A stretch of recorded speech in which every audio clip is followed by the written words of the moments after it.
Hi, Tim Biggam for Delta Derivatives, Option Hedges and Edges. Taking a look at a market that just continues to power towards that big resistance at 2,800 on the S&P.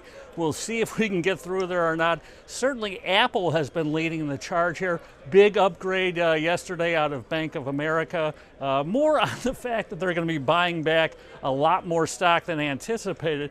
Actually tooled down their iPhone sales for next year and upped them just slightly for the following year. Overall, a net drop they expect in iPhone sales, yet the stock rips higher. And that's kind of what we're seeing in the overall market here. You know, those low interest rates fueling stock buybacks. So it's more the power of the Powell put driving things higher here, and financial and fiscal stimulus rather than actual valuation. So we'll see at what point that put starts to wear off. Taking a look at one name that I think it's starting to wear off is Alibaba. This stock up 35% so far this year. Was at 130 to start the year. Now we're over 180. No doubt the stock was probably beaten down a little too much.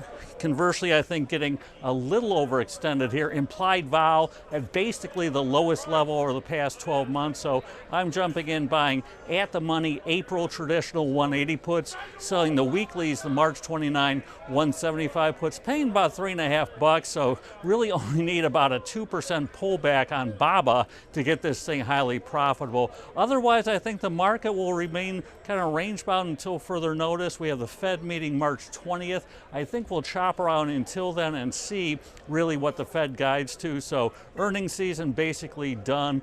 Decent, not great. We look at GDP, certainly growth slowing, but yet, the stimulus certainly coming out of the U.S. and now maybe China propelling things higher. So we'll see who wins that battle. So until next time, as always, here's a good trading. Take care.